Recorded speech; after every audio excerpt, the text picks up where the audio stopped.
Hello, thank you for tuning into my channel. This is video 1 of the jewelry box quilt along, or actually video 2 of the jewelry box quilt along. So if you want to see how to make the basic block, which is like this, please stay tuned.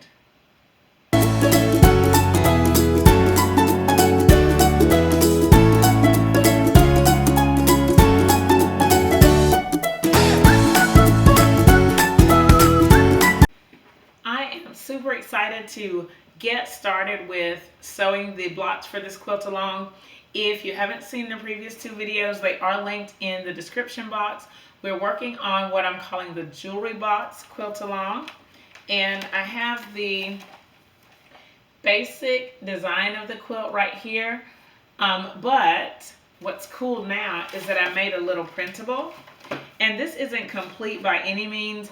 This is going to be, I think I'm just going to do it one little step at a time. So I have the first set. It's 3 pages, and it does have some pictures of different ways to construct this block. Like I said, it's super simple. All you need is 5-inch squares and 2.5-inch strips that are with the fabric to make one of these blocks. I'll hold it up here. This is one of the blocks that I've made. I've done 4 of them. You can see them behind me. I'm going to pull down this one because it is very light, so I don't know if you can really see the contrast. I may have to do a close-up of it so that you can see it. But this was one of the fabrics that I wasn't sure if it should be a light or a dark, and I just kept it as a dark. And there are 2 more blocks behind me. I'm going to make 2 on camera so that you can see the process. It's basically just a square with the strip framed around it. Really simple, hopefully very good for beginners, and so on. So I will have a link. There's a link in the description box for your printable. It's actually a link to my blog. I haven't used my blog in a long time, but when you go there, you can feel free to scroll through. And now that I have printables, I'll be doing this more often, of course. So let me give you a close-up of the blocks so that we can talk about the 2 different techniques to make them. As I just stated, there are 2 ways to piece this block, maybe more, but I came up with 2. They're both very simple. It's really a personal preference, but I'm going to tell you the one that I prefer and why at the end of the video. The first way, and hopefully you can see the actual color of this block now on camera, is to piece 2 side triangles and then 2 top and bottom triangles. So, not triangles, strips. So 2 side strips and then the top and bottom strip. And I like this method, 1, because it's simple, and 2, because you don't have to press after every single seam. And you'll see that when I put one together on camera for you. But this one is really simple. 2 on the side first, and then 2 top and bottom. Okay? The other way to piece it is sort of, I would consider it log cabin style, where you piece one side here, like I did this piece first, and then this side piece, the other side, like the bottom piece, and then another side piece. So that the seams, you get like a longer seam each time, and it's okay. It's really simple, just like the other one, not too bad, but it's just that I'm concerned about putting them together. And also for this one, you have to square up and press each step. So in between each one of these steps, you have to press, whereas with this one, you press every 2 pieces. Okay, but we're going to do these on camera so that you can take a look at them, and then we'll talk a little more at the end. I set aside the parts that were left over. So it's about, these were all with the fabric strips. So this is, I think, 12. So about 14 inches of fabric left over from each strip. And what I'm going to do with them, I was going to just put them in my strings, but now I'm going to save them and perhaps use them for the binding of the quilt. Okay, so that is the goal. That's what I'm working with. So let me go ahead and pull my my pieces that I'm going to be working with. I'm just going to pull 2 light squares and then 2 dark 2 dark strips. So let's go ahead. Actually, I can do one step of this on camera right quick. So for the, actually this step is the same for both. And all you're going to do, or all I'm going to do, is just take a little bit of this, and I'm just going to kind of eyeball the measurement here and give it a cut. You can cut at exactly 5 inches if you want, but to me this sort of saves a step. I mean, and I do have to square it up, but it doesn't matter too much. And for this one, since I had a selvage, I cut the piece a little bit bigger. And then I'm going to do the same thing for the other piece. And I'll show it on the opposite side. Doesn't matter. And see, I'm just putting the selvage down there and then giving this a cut. All right, so now let's meet at the sewing machine. I'm going to be sewing this, I'm going to be filming from this angle here at the sewing machine. So you might not get to see every single step, but I'll try to remember to kind of move the camera around so that you can see some different things that I'm doing. I'm going to start with, actually it doesn't matter which one of these I do in the, whichever technique I use, it doesn't matter. I have, one good thing about this is that you can do chain piecing for this. So you can do one block right after the other using the other block as a leader ender.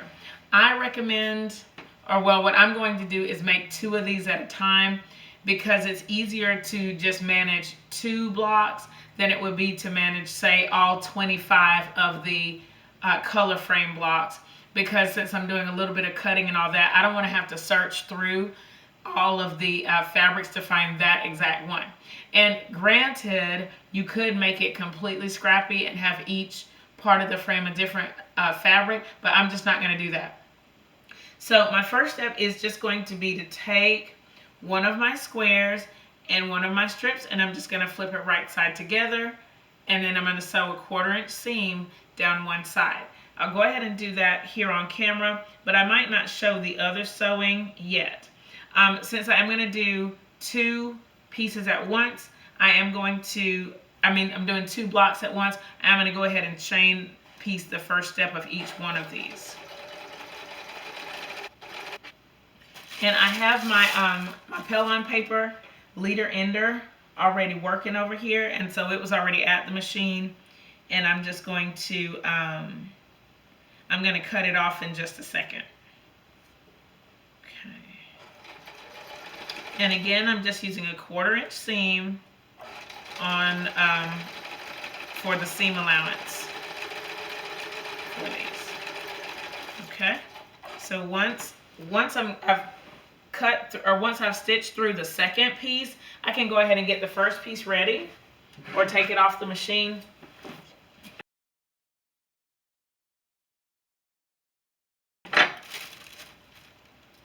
Okay, take off the Pell-on paper strip.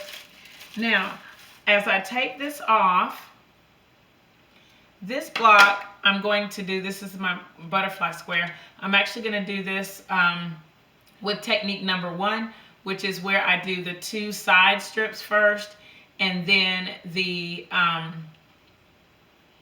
2 side strips, and then the top and bottom strip. So from this point, I've already stitched this side. I can just cut another piece, cut another strip off, and I'm gonna put it right sides together on the other side, and then just give it a stitch. So let's do that. Just doing a little bit of cutting. And it's so simple because I'm just eyeballing it. You can do the measuring and cut the actual pieces if you want. I just feel like it's easier for me to do it this way. I mean, it's just as simple to, actually to me it's more simple to just cut it kind of random because I'm going to square it up. I almost feel like that piece I cut a little too short. It doesn't matter.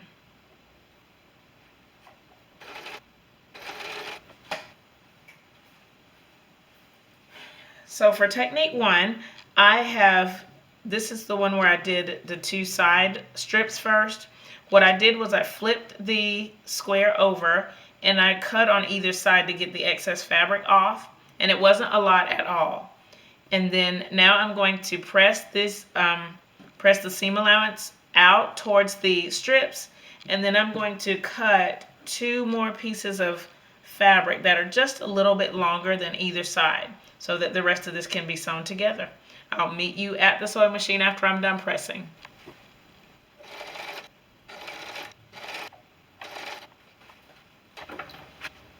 Now for technique 1, once I get to this point, I only have to add that last strip on, and then this block is going to be basically done. So let me add this last strip.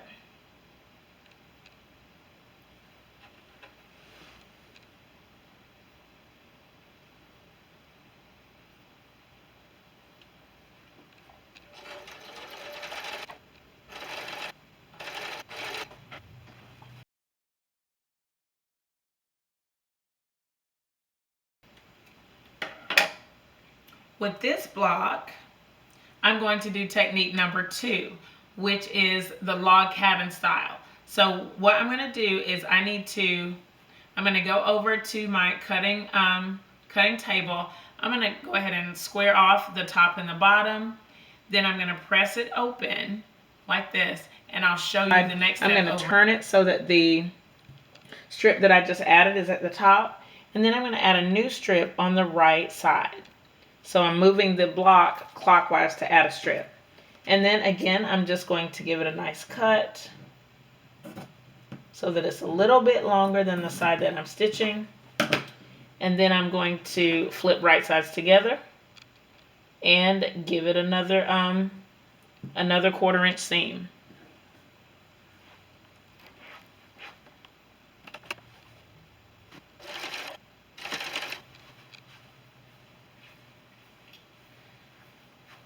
For the log cabin piece, I just want to point out one quick thing. For the inside of the block while I'm stitching, I'm only worrying about the excess that's right next to the triangle. There is a little bit of excess on this side, but since it's on the outer frame, I'm not worried about it.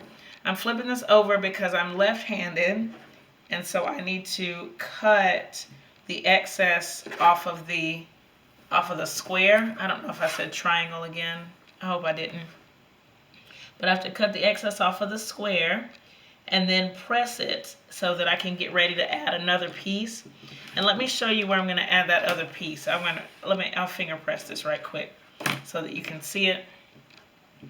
So I actually have it upside down from me, and that's on purpose because I want you to be able to see how I'm doing this. And what I'm doing is I'm putting the piece the strip that was just added, that's going to be on the top. So my next piece is going to be added on the right here. And just like I've done every other time, I'm just going to make it a little bit longer and then give it a cut and then stitch it along the side. I'm going to press this down with the iron first, and then I'll add the other part.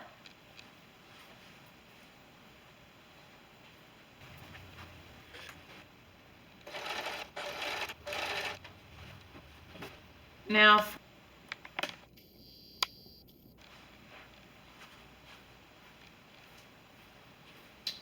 I'm getting to add the last strip to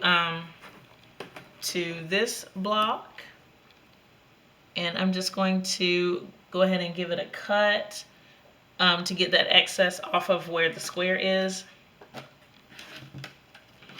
And then I'll finger press to get a rough measurement of the side that I need to add. Okay. And now I'm just going to rough cut this. I left my scissors on the other table. And there's a little bit of selvage on the end there, so that's why it's a little bit longer. But it's going to be cut off once the block is squared up. So a little bit longer, and here we go. And so I'm just going to add this last piece. So I have all the pieces for both of the blocks here. This one is for the technique 1, And so I haven't pressed this at all, but you can see the whole block here. This one is technique 2, so 3 sides are already pressed down. I just need to press the 4th down. I'm going to get both these blocks pressed and open out, and then I'll show you what they look like. These are the 2 blocks that I just finished. The one on the left, the green one, I made using technique 1, where I did the 2 sides and then the top and bottom. The one on the right is technique 2, where I used where I did log cabin style. So let me show you. I prefer technique 1, and I'm going to show you why. I'm not sure if you can do this with technique 2, but I'm not really, I don't know. I just prefer it all to be one way. Now, these 3 blocks were made with technique 1, and what I can do is when I get ready to stitch these together, I can put the long sides vertical and then the long sides horizontal, and I won't have to worry about nesting seams right here, because there won't be alternate seams, or there won't be butting seams. So, and then right here I could put the long seam horizontal. That way the seams I won't have any issue with the seams nesting. And then when I make the light blocks, I could just alternate dark light with the long seams going horizontal or vertical. I'm not sure if I could do that with these. I think it would be more challenging because like on this side there's 2 seams, but on every other side there's only 1 seam. So it probably could be done. I just have a preference for it this way, and because with technique 1 you only have to go to the iron twice, but with these you have to go to the iron every single strip. So, but that's done. There's 6 of them, and I really like how they look so far. I hope that you've enjoyed our jewelry box quilt along so far. Making these blocks is really simple and pretty fun. And the fact that you can use them as leader enders, I think that helps with the construction. Making 2 at a time for me is super easy, and I have enjoyed the process. I'm sure it took me way longer to make those 2 blocks that I just made because I was making the video. The first ones I just whizzed through them because it's like basically no thinking. You can just sew and you don't have to really worry about anything else. There was also this much of each strip left over, and so I know that once I put it with all the other strips, they're going to make a nice binding. And then I also have light strips that I'm going to be using too, so I'm going to see if I need the light strips, or well, I probably will need the light strips, but see how much of it I can use as the binding, just to use up as much fabric as I can, to not waste, I wouldn't say waste, but it doesn't have to go to a scrap project if I can use it in this project. Let's see, if you have any, remember that we're going all the way for 10K subscribers, so if you haven't subscribed to my channel, go ahead and do that now so that you don't miss any more of this quilt along. Don't forget to click on the link in the description box to get your printable, and again, subscribe if you haven't already. Thank you so much for watching. Thumbs up this video, share it with your friends, subscribe again, and if you have questions, leave them down below. Thanks again for watching, and I'll see you next time. Bye!